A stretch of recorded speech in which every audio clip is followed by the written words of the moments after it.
NDA భాగస్వామ్యంలో ఉన్న కూటమి ప్రభుత్వం మోడీకి ఊడిగం చేస్తుందని దక్షిణాది joint action committee national chairman గాలి వినోద్ కుమార్ విమర్శించారు.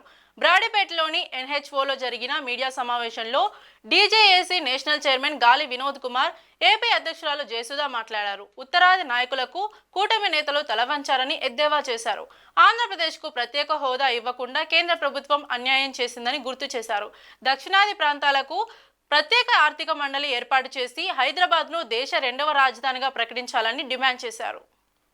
దేశంలో ప్రస్తుతం జరుగుతున్న మరి ఉత్తర భారతదేశం, దక్షిణ భారతదేశం రెండింటికి ఎంత వ్యత్యాసం ఉందో, దక్షిణ భారతదేశం ఒక సమస్యల మీద పోరాడుతున్నటువంటి దక్షిణాది రాష్ట్రాల జేఏసీ చైర్మన్ అయినటువంటి వినోద్ కుమార్ గారు మాట్లాడిన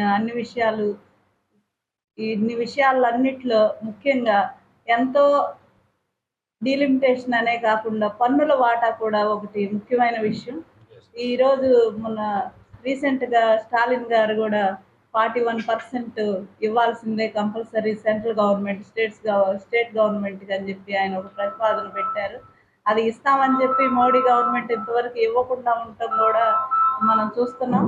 రాబోయే జీడిపిలో అధిక శాతం ఉన్న దక్షిణ భారతదేశం మరి ఈరోజు పన్నుల విషయంలో వచ్చేసరికి అతి తక్కువ శాతంతో మరి ఈ రాష్ట్రాల్లో ఏమి చేయలేని దుస్థితిలో ఉంది. రాబోయే రోజుల్లో దక్షిణ భారతదేశంలో ఉన్న ప్రతి రాష్ట్రంలో కూడా ఉన్న సమస్యలన్నిటి మీద పోరాటం చేయాలని చెప్పి మేము ఈ విధంగా ఆలోచించడం అయింది. ముఖ్యంగా ఈవీఎంల మీద ఈ రోజు నుండి ఆంధ్రప్రదేశ్లో ఈవీఎంలకు వ్యతిరేకంగా మేము పోరాటం చేయబోతున్నాము. దానికి కలిసి వచ్చే ప్రతి ఒక్కరిని కలుపుకొని ముందుకు వెళ్ళాలని చెప్పి కోరుకుంటూ ఈ విషయాన్ని ముగిస్తుంది. గాలి వినోద్ కుమార్ గారు నాకు ఈ బాధ్యత అప్పగించినందుకు మరొకసారి ఆయనకి కృతజ్ఞతలు తెలియజేస్తూ, వచ్చిన ప్రతి ఒక్కరికి కూడా నేను వందనాలు. మీడియా మిత్రులందరికీ దక్షిణాది రాష్ట్రాల సమస్యల మీద పోరాడాలని, ప్రతి ఒక్క దానిలో మీ పార్టిసిపేషన్ కూడా ఉండాలని కోరుకుంటున్నాను.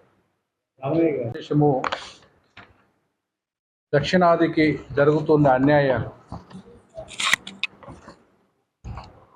ఇవాళ ఆంధ్రప్రదేశ్కు ప్రత్యేక హోదా రాలేదు, ఆంధ్రప్రదేశ్ విభజన హామీలు నెరవేరలేదు,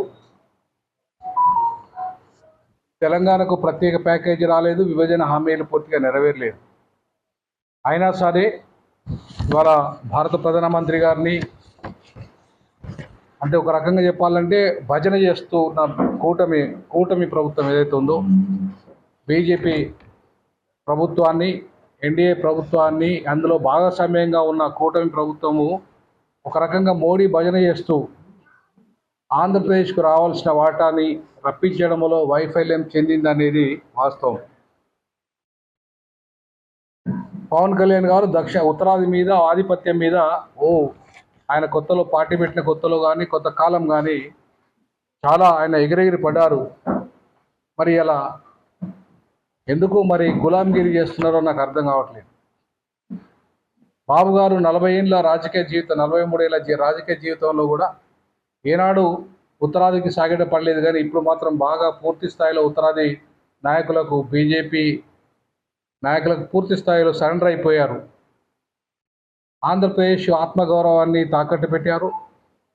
అలాగే రావాల్సిన ఆంధ్రప్రదేశ్ అభివృద్ధి కోసం రావాల్సిన వాటా ఏదైతే ఉందో ఇంతవరకు కూడా 16 సంవత్సరాలు అవుతున్నప్పుడు కూడా అవి రాకపోయినా సరే ఆయన ఇవాళ సీరియస్గా కొట్లాడడం లేదు.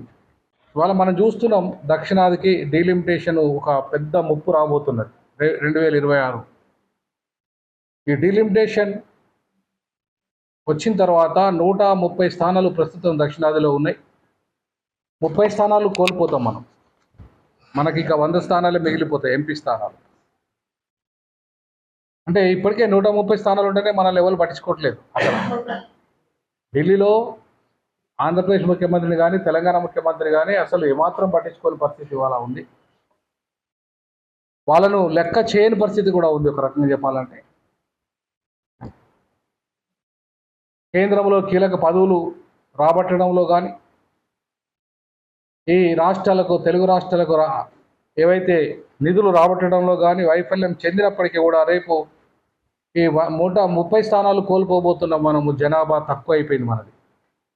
జనాభా నియంత్రణ పాటించిన కారణంగా ఇవాళ ఉత్తరాది జనాభా విపరీతంగా పెరిగిపోయి దక్షిణాది జనాభా తగ్గిపోయిన కారణంగా ఇవాళ మనం 30 స్థానాలు కోల్పోబోతున్నాం. అయినా సరే వాటి మీద మాట్లాడలేని పరిస్థితి ఇవాళ 2 తెలుగు రాష్ట్రాల ముఖ్యమంత్రులది.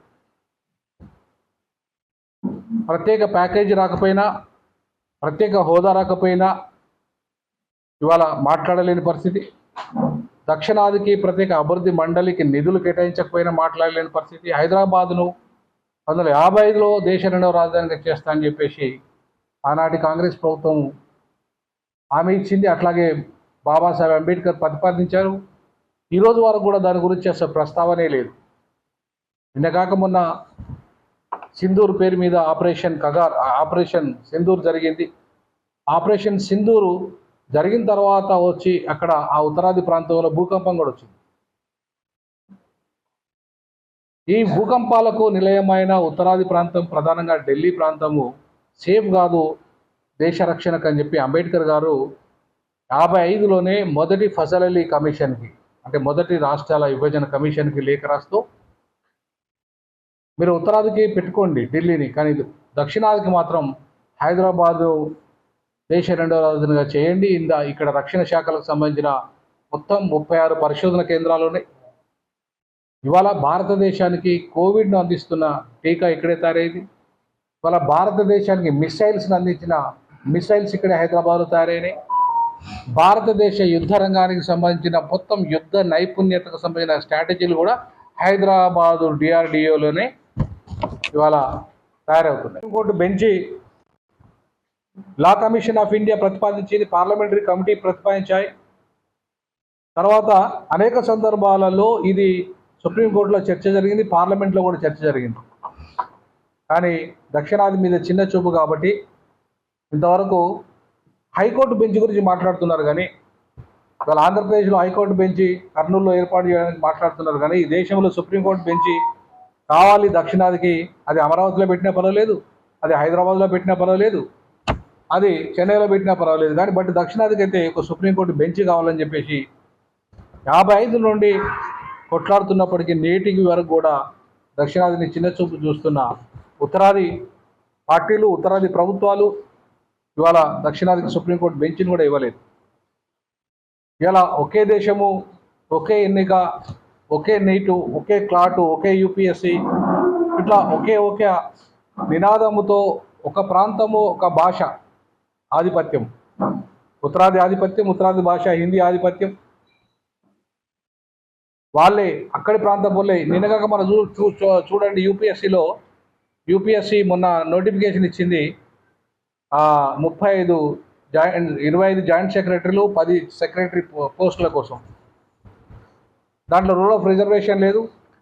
అది ఉత్తరాది వాళ్ళు మాత్రమే కొట్టుకోబోతారు. మీరు సుప్రీంకోర్టు బెంచ్ చూడండి, పార్లమెంటు భవనం చూడండి, మొత్తం దేశంలో ఉన్న అత్యంత కీలకమైన 54 శాఖలలో కూడా ఉత్తరాది వాళ్ళే ఇప్పటికీ 90% ఉన్నారు. వాళ్ళే పూర్తిగా రైతాంగానికి సంబంధించి మేము వాళ్ళ యొక్క చట్టాలని, నల్ల చట్టాలని వ్యతిరేకిస్తున్నాం. అంతేకాకుండా మేడం గారు ఒక కొత్త ప్రతిపాదన ఇవ్వాలని చేయడం జరిగింది. ఈవీఎంలకు వ్యతిరేకంగా ఈ ప్రజాస్వామ్యాన్ని అపహాస్యం చేస్తున్న ఈవీఎంలు ఏవైతే ఉన్నాయో ఆ ఈవీఎంలు కూడా మేము వ్యతిరేకిస్తున్నాం. దీంట్లో ఇంకా దీంట్లో మేము పాంప్లెంట్లో చేయలేదు. నెక్స్ట్ పాంప్లెంట్లో AP పాంప్లెంట్ వస్తుంది. అందులో ఆగడమా ఈవీఎంలకు వ్యతిరేకంగా కూడా మేము కొట్లాడదలుచుకున్నాం. అంతేకాకుండా తెలంగాణ, ఆంధ్రప్రదేశ్లో భారీ నీటి ప్రాజెక్టులకు జాతీయ హోదా కల్పించాలి. ఇక్కడ ఏదైతే మనకు మన కాళేశ్వరంకు తెలంగాణలో, అలాగే పోలవరానికి ఇక్కడ ఆంధ్రప్రదేశ్లో జాతీయ హోదా కల్పించాలి. అదొక ప్రధాన డిమాండ్ మాది. ప్రత్యేక హోదా, ఆంధ్రప్రదేశ్కు ప్రత్యేక హోదా కల్పించి విభజన హామీలు నెరవేర్చాలి. తెలంగాణ కూడా ప్రత్యేక ప్యాకేజీ ఇచ్చి వాళ్ళు ఇచ్చారు, కానీ దాన్ని అమలు చేయలేదు, విభజన హామీలు అమలు చేయలేదు. ఈ విధంగా దక్షిణాదికి జరుగుతున్న అనేక సమస్యల మీద కొట్లాడడానికి, ముఖ్యంగా రూల్ ఆఫ్ రిజర్వేషన్స్ కూడా అన్ని వర్గాలకు వచ్చే విధంగా, అది కూడా ఒక కొత్త పాయింట్ ఇంకా ఇందులో యాడ్ చేయాలి. రూల్ ఆఫ్ రిజర్వేషన్స్ వర్గీకరణ ఇవాళ ఆంధ్రప్రదేశ్ తెలంగాణలో చేశారు ఎస్సీలకు వర్గీకరణ, మంచి సంతోషం. అట్లాగే జాతీయ స్థాయిలో కూడా వర్గీకరణ చేయాలి. ఎస్సీలకే కాకుండా బీసీలకు, మైనార్టీలకు, మన ఎస్సీలకు, ఎస్టీలకు, బీసీలకు చేయాలి. అంతేకాకుండా రిజర్వేషన్ శాతాన్ని పెంచాలి. ప్రైవేట్ రంగంలో కూడా రిజర్వేషన్లు కల్పించాలి. ప్రైవేట్ రంగంలో కూడా, ఎందుకంటే 90% అవకాశాలు ఇవాళ ప్రైవేట్ రంగంలో ఉన్నాయి కాబట్టి ప్రైవేట్ రంగంలో కూడా రిజర్వేషన్లు కల్పించాలి. సో ఈ రకమైన డిమాండ్లతో మేము దక్షిణాది జాయింట్ యాక్షన్ కమిటీ పనిచేస్తుంది. సో ఆంధ్రప్రదేశ్లో కూడా భవిష్యత్తులో దీన్ని ఇంకా విస్తరింపచేసి మిగతా వాటన్నిటిలను కూడా కలుపుకొని పోయి ఇంకా కొత్త అజెండా కూడా మన మిత్రుడు మన రక్షణ రంగంలో హైదరాబాద్ సేఫెస్ట్ ప్లస్ హైట్లో చాలా డక్కన్ పీఠభూమి కాబట్టి చాలా హైట్లో ఉన్న ప్రాంతం. ఈ ప్రాంతం భూకంపాలు వచ్చే 90%, 95% భూకంపాలు రావు. సమతుల్య వాతావరణం, అతివృష్టి లేదు, అనావృష్టి లేదు. అదే ఢిల్లీ అయితే అత్యధిక వర్షపాతం, అత్యధిక చలి, ఇవాళ భూకంపాలకు విపరీతంగా వచ్చే అవకాశం. అట్లాంటి పరిస్థితి నుండి ఈ దేశాన్ని రక్షించుకోవాలంటే ఈ దేశానికి హైదరాబాదే సూటబుల్ రెండవ రాజధానిగా ఉండాలని చెప్పి అంబేద్కర్ గారు 55లో చెప్తే ఇంతవరకు హైదరాబాద్ను దేశానికి రెండవ రాజధాని చేయడంలో అటు కాంగ్రెస్ ప్రభుత్వం సుదీర్ఘకాలంగా ఈ దేశాన్ని పరిపాలించినప్పటికీ అది వైఫల్యం చెందింది. ఇప్పుడున్న బీజేపీ ప్రభుత్వం గత 15-16 సంవత్సరాలుగా అది హైదరాబాద్ దేశానికి రెండవ రాజధాని చేయడంలో వైఫల్యం. మరి దక్షిణాది వాళ్ళ పాత్ర ఎక్కడుంది? అక్కడ దక్షిణాది వాళ్ళు జాయింట్ సెక్రటరీగా, చీఫ్ సెక్రటరీగా ఆయన వాళ్ళు ఎవరు అన్నారా ఈ దేశానికి? లేరు. సో కాబట్టి దక్షిణాదికి ప్రత్యేకంగా నీటు, నెట్, యూపీఎస్సి అన్ని పరీక్షలు దక్షిణాది భాషలోనే నిర్వహించాలి, తెలుగులోనే నిర్వహించాలి. ముఖ్యంగా తెలుగు రాష్ట్రాలలో, మిగతా తమిళనాడు రాష్ట్రంలో తమిళ్లోనే నిర్వహించాలి యూపీఎస్సి. కానీ హిందీలో, ఇంగ్లీష్లో మాత్రమే వాళ్ళు కండక్ట్ చేయడం కారణంగా ఉత్తరాది వాళ్ళు, అందులో బీహార్ వాళ్ళకు చదివే రాదు, బీహార్ వాళ్ళకు సరిగా చదివే రాదు, వాళ్ళంతా ఐఏఎస్లో టాపర్స్. ఎట్లా అవుతున్నారంటే వాళ్ళు హిందీలో ఎగ్జామ్ పెట్టడం వల్ల అవుతున్నారు. కానీ మరి అదే మనకు తెలుగులో ఎందుకు పెడతలేదు? మన యూపీఎస్సీ ఎగ్జామ్ ఉన్నట్టు గ్రూప్ 1లో కూడా, మన తెలంగాణలో గ్రూప్ 1లో కూడా తెలుగు కాకుండా ఇంగ్లీష్లో పెట్టారు ఎగ్జామ్. మరి తెలుగు మీడియం ఎందుకు చదవాలి? అట్లాంటప్పుడు తెలుగు మీడియంకి ఎందుకు ప్రాధాన్యత కావాలని కొట్లాడాలి మనం? మరి గ్రూప్ 1 తెలుగులో ఎందుకు నిర్వహించట్లేదు? కాబట్టి ఈవెన్ గ్రూప్ 1 ఎగ్జామ్స్ కూడా మన భాషలో నిర్వహించకుండా మన రాష్ట్రాలు ఇవాళ మనకు అన్యాయం చేస్తున్న విషయం మనం గమనించాలి.